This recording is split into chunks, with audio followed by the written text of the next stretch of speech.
ഞാൻ അല്പം ഒരു വീഡിയോ ഇട്ടതേ ഉള്ളൂ. എമ്പുരാനെ പറ്റിയുള്ള വീഡിയോ തന്നെയായിരുന്നു. കുറച്ച് ദിവസമായിട്ട് എമ്പുരാനാണല്ലോ വിവാദങ്ങളും. നമ്മൾ ഈ പടം റിലീഫ് ആയപ്പോൾ ഞാൻ വിചാരിച്ചു ഈ പടത്തിൻ്റെ റിലീഫ് ആയപ്പോഴത്തേന് നമുക്ക് വേറെ ഏതെങ്കിലുമൊക്കെ വീഡിയോ ചെയ്യാൻ സമയം കിട്ടും. പക്ഷേ അത് വിവാദങ്ങൾ ഇങ്ങനെ കൊടുമ്പിരി കൊണ്ടിരിക്കും. വാർത്താ ചാനൽ നോക്കിയാലും എമ്പുരാൻ കാണണോ, എമ്പുരാൻ എന്താ പറയുന്നത്, ഇത് ബഹിഷ്കരിക്കണോ എന്നുള്ള ചർച്ചകളാണ് സ്ഥിരമായിട്ട് നടന്നുകൊണ്ടിരുന്നത്. മിക്കവാറും വാർത്താ ചാനലുകളിലെ അന്തിച്ചർച്ച ഇതായിട്ട് മാറിയിട്ടുണ്ട്. രണ്ട് ഭാഗം നിന്ന് എമ്പുരാൻ എന്ന് പറയുന്ന ചിത്രത്തെ വിമർശിച്ചുകൊണ്ടിരിക്കുക. ഞാൻ നേരത്തെ ഒരു വീഡിയോക്കകത്ത് പറഞ്ഞു ഈ വിവാദങ്ങളെല്ലാം ഈ പടത്തിന് അനുകൂലമായി വരുമെന്ന് തോന്നുന്നു. കാരണം ഇത് പൃഥ്വിരാജും മുരളീഗോപി ആയാലും ഇത് കൃത്യമായി പ്രയോഗിക്കേണ്ട ഒരു സാധനം പ്രയോഗിച്ചു എന്നാണ് തോന്നുന്നത്. കാരണം ആ സാധനം ഇല്ലായിരുന്നെങ്കിൽ, ഇവർ പറയുന്ന വിവാദപരമായ പരാമർശം ഇല്ലായിരുന്നെങ്കിൽ ഹിന്ദി മേഖലയിൽ ഇത് വലിയ ചലനം സൃഷ്ടിക്കാനോ ഒന്നും സാധ്യതയില്ല. ഇപ്പോൾ വിവാദമായി ഇംഗ്ലീഷ് മാധ്യമങ്ങൾ ഇത് ചർച്ചയാക്കുന്നു. ഇംഗ്ലീഷ് മാധ്യമങ്ങളിൽ ചർച്ചയായി, വടക്കേന്ത്യൻ സ്ഥലങ്ങളെല്ലാം തന്നെ പല ചാനലുകൾ ഇതിനെപ്പറ്റി ചർച്ച ചെയ്യുന്നു. അത് ഈ കളക്ഷൻ അനുകൂലമായി വരുന്നുണ്ട് എന്ന് പറയാം. ഇന്നലത്തേനെക്കാട്ടും കളക്ഷൻ ഇന്ന് കൂടാൻ സാധ്യത കാണുന്നുണ്ട്. അപ്പം ഞാൻ നേരത്തെ തന്നെ പറഞ്ഞു ഇതൊരു വിവാദം ഈ പടത്തിന് പ്രയോജനകരമായി മാറും എന്ന് തോന്നുന്നു. ഇന്നലെ ഈ സമയത്ത് റിലീഫ് സമയത്ത് ഇന്നലെ ഇത് 19,000 ടിക്കറ്റൊക്കെ ആയിരുന്നു വിറ്റുകൊണ്ടിരുന്നത്. പക്ഷേ രണ്ടാമത്തെ ദിവസമായി ഇത്രയും വിവാദം ഉണ്ടായിട്ടും ഇത്രയും നെഗറ്റീവും ഡീഗ്രേഡും ഒക്കെ ഉണ്ടായിട്ടും ഈ ചിത്രം 18,000 ടിക്കറ്റ് മണിക്കൂറിന് വിറ്റുപോകുന്നു എന്നുള്ളതാണ്. അപ്പോൾ ഇന്നും ഏകദേശം 2-3 ലക്ഷം ടിക്കറ്റ് വിൽക്കും എന്നുള്ളതാണ്. അപ്പം ഇന്നലത്തെ പോലെയുള്ള കളക്ഷൻ ഇല്ലെങ്കിലും രണ്ടാമത്തെ ദിവസം നല്ല സാമാന്യം കേരളത്തിൽ നിന്ന് തന്നെ 10 കോടി രൂപയെങ്കിലും കളക്ട് ചെയ്യും എന്ന് തന്നെയാണ് വിശ്വാസം.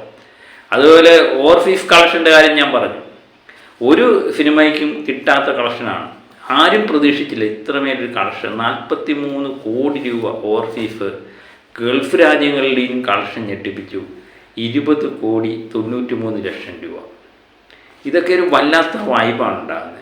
അതുപോലെ ന്യൂസിലാൻഡ് ആയാലും അമേരിക്ക ആയാലും UK ആയാലും പോളണ്ട് ആയാലും ജർമ്മനി ആയാലും എന്ന് വേണ്ടി ഈ പണം റിലീഫായ എല്ലാ കേന്ദ്രങ്ങളിലും ഒരു ഇന്ത്യൻ സിനിമ നേടാവുന്നതിൻ്റെ പരമാവധി തുക അവിടുന്ന് നേടി 1ാം സ്ഥാനത്ത് എത്തുന്നു എന്നുള്ളതാണ്. പിന്നെ നമ്മൾ നോക്കിക്കാണ്ട ഒരു മേഖല എന്ന് പറഞ്ഞാൽ കർണാടക. കർണാടകത്തിലൊരു സൂപ്പർ ഹിറ്റ് ആയ ഒരു സിനിമ അവിടെ ഈ സൂപ്പർ ഹിറ്റ് ആയതിന് ശേഷം അവിടെ ഓടിയാൽ തന്നെ 2 കോടി രൂപയിൽ കൂടുതൽ കളക്ട് ചെയ്തിട്ടില്ല. പക്ഷേ ആദ്യ ദിനം തന്നെ 3,80,00,000 രൂപ അവിടുന്ന് 83 ലക്ഷം രൂപ അവിടുന്ന് കളക്ട് ചെയ്തു എന്ന് പറഞ്ഞപ്പം കർണാടകത്തിൽ വേറെ ലെവലായിരുന്നു ഈ ചിത്രം. അതുപോലെ തന്നെ കേരളത്തിൽ നിന്ന് 15 കോടി കളക്ട് ചെയ്ത് കഴിയുമ്പം കേരളത്തിലല്ലാതെ ഇന്ത്യയിലെ വേറെ സംസ്ഥാനങ്ങളിൽ 9,08,00,000 രൂപ കളക്ട് ചെയ്തു എന്ന് പറയുമ്പം മലയാള സിനിമയുടെ ലെവലങ്ങ് വേറെ മാറി. അതാണ് നമ്മൾ മനസ്സിലാക്കേണ്ടത്. ഇത് പിന്നെ നമ്മൾ പരിശോധിക്കുമ്പോൾ അടുത്ത സംസ്ഥാനമായ തമിഴ്നാടിനേക്കാളും കൂടുതലുണ്ട് നോർത്ത് ഇന്ത്യയിൽ നിന്നുള്ള കളക്ഷൻ എന്ന് പറഞ്ഞാൽ 2,80,00,000 രൂപ. 2.5 കോടിയൊക്കെ നമുക്ക് ചിന്തിക്കാൻ പറ്റത്തില്ല ഒരു ആദ്യ ദിനത്തെ കളക്ഷനായി പറയുന്നത്. അതുപോലെ ആന്ധ്രാപ്രദേശ്, തെലുങ്കാന സ്ഥലങ്ങളിൽ നിന്ന് 1.5 കോടി രൂപ. ആദ്യമായിട്ടായിരിക്കും 1 കോടി രൂപയൊക്കെ തയ്ക്കുന്നല്ലേ. അതുപോലെ തമിഴ്നാട്ടിൽ നിന്ന് 2 കോടി രൂപ. അങ്ങനെ 50,80,00,000 രൂപ ഇന്ത്യയിലെ ബാക്കി സംസ്ഥാനം, കേരളം ഒഴിച്ചുള്ള ബാക്കി സംസ്ഥാനങ്ങളിൽ നിന്ന് ഉണ്ടാകുന്നത്. അപ്പം കേരളത്തിൽ നിന്ന് 15 കോടി, ബാക്കി 10 കോടിയൊക്കെ 9,80,00,000 എന്ന് പറഞ്ഞാൽ 10 കോടി ബാക്കി സംസ്ഥാനങ്ങളിൽ നിന്ന് കിട്ടിയെന്ന് പറഞ്ഞാൽ ഇതിൻ്റെ പ്രൊമോഷൻ്റെ ഭാഗമായി ഇവർ സ്ഥലങ്ങളെല്ലാം സന്ദർശിച്ചത് വെറുതെ അല്ല എന്നുള്ളത് ഉറപ്പായി. അതുപോലെ വിവാദങ്ങൾ ഈ ചിത്രത്തെ കൂടുതൽ ആൾക്കാരിൽ കാണാൻ വേണ്ടി പ്രേരിപ്പിക്കുന്നുണ്ട്. ഇനി ബാക്കിയുള്ള ദിവസങ്ങളിൽ ഇത് ബാൻ ചെയ്യണമെന്നുള്ള സമരപ്രഖ്യാപനം നടത്തുമോ എന്നുള്ളതൊന്നും എനിക്കറിയില്ല. ഏതായാലും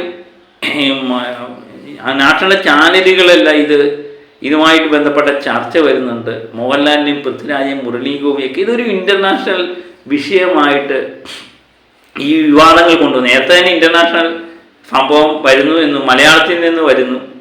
പിന്നെ വിവാദങ്ങൾ എപ്പോഴും ഒരു പടത്തിനെ ബൂസ്റ്റപ്പ് ചെയ്യാൻ ശ്രമിക്കത്തുള്ളൂ. അത് ഈ ചിത്രത്തിനുണ്ടാകുന്നു. രണ്ടാമത്തെ ദിവസത്തെ കളക്ഷനും അതുതന്നെയാണ് കാണിക്കുന്നത്. അങ്ങനെയെങ്കിൽ 2 ദിവസം കൊണ്ട് 100 കോടി നേടുന്ന ഒരു മലയാള ചിത്രമായി ഇത് മാറും എന്ന് ഏകദേശം ഉറപ്പായിരിക്കുക. ഇന്നല്ലെങ്കിൽ നാളെ ഈ ചിത്രം 100 കോടി തികച്ചിരിക്കും. ഇത് 180 കോടി മുടക്കിയതായിട്ടാണ് ഗോകുലം ഗോപാലൻ പറഞ്ഞത്. അത് അത്രയൊന്നും ഇല്ല എന്ന് പൃഥ്വിരാജ് പറയുന്നത് 150 കോടിയൊന്നും മുടക്കിയിട്ട് എങ്ങനെയായിരിക്കും 180 ആയിക്കോട്ടെ. എങ്ങനെ പോയാലും എനിക്ക് തോന്നുന്നു ഒരാഴ്ചക്കുള്ളിൽ ഈ ചിത്രം ലാഭകരമാക്കാൻ പൃഥ്വിരാജ് കൃത്യമായിട്ടും മനസ്സിലായിട്ടുണ്ട്. കാരണം ഇതിൻ്റെ ഓർഫീസ് പോയിരിക്കുന്നത് 30 കോടി രൂപയ്ക്കാണ്. തിയേറ്ററിൽ നിന്ന് എങ്ങനെ പോയാലും ഒരു 1.5 കോടി രൂപയ്ക്ക് മുകളിലെങ്കിലും ഈ ഒരാഴ്ച കൊണ്ട് കിട്ടാനാണ് സാധ്യത. 1.5 കോടിക്ക് മുകളിൽ അല്ലെങ്കിൽ ഉള്ളൂ. പിന്നെ ഇതിനകത്ത് ഓവർഫീസായിട്ട് കിട്ടുന്ന വേറെ ആർക്കും കൊടുക്കേണ്ട കാര്യമില്ലെന്ന് തോന്നുന്നു. പിന്നെന്ത് കിട്ടാനുള്ളതെന്ന് പറഞ്ഞാൽ ഓഡിയോ റൈറ്റ്സ് അങ്ങനെയൊക്കെയുള്ള പല രീതിയിൽ നിന്ന് കിട്ടാനുണ്ട്. അതുപോലെ സാറ്റലൈറ്റ് OTT അവകാശം 70 കോടി രൂപ പറഞ്ഞിട്ടും കൊടുത്തില്ല എന്ന് പറഞ്ഞിട്ടിരിക്കുന്നു. അപ്പോൾ 70 കോടി കിട്ടിയാൽ തന്നെ 1 കോടി 10 ലക്ഷം രൂപ തന്നെ മുടക്ക് മുതൽ തിരിച്ച് കിട്ടിയിരിക്കുകയാണ്. 180 തന്നെ പിന്നെ 70ൻ്റെ കാര്യമുള്ളൂ. അത് തിയേറ്ററിൽ തന്നെ സമ്പാദിക്കും. അതാണ് ഞാൻ പറഞ്ഞത്, ഈ ചിത്രം ഏതായാലും ഹിറ്റിൽ നിന്ന് ഹിറ്റിലേക്ക് മാറിയെന്നു എന്നുള്ള. ഇപ്പോൾ നിസാര ഒരു കാര്യം, ഓവർസീസ് അവകാശം വിറ്റത് 30 കോടി രൂപയ്ക്കാണ്. അവിടുന്ന് ഇന്ന് ആദ്യ ദിവസം തന്നെ കിട്ടിയിരിക്കുന്നത് 43 ലക്ഷം രൂപ, 43 കോടി രൂപ. ലക്ഷമല്ല, കോടി രൂപയാണ് കിട്ടിയിരിക്കുന്നത്. അപ്പം 2 ദിവസം കൊണ്ടൊക്കെ അവിടെ ഓടിക്കഴിയുമ്പം ഈ പിടിച്ചവന് ലാഭകരമാകും.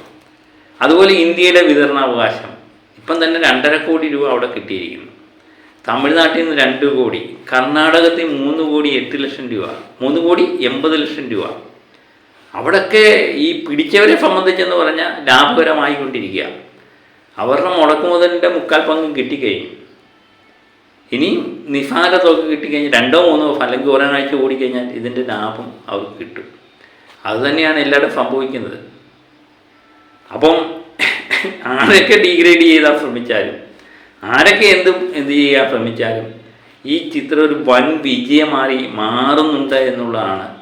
ബുക്ക് മൈ ഷോ നോക്കുമ്പോൾ നമുക്ക് മനസ്സിലാകും. നമുക്ക് വേറെ ഒരിടത്ത് പോകേണ്ട കാര്യമില്ല.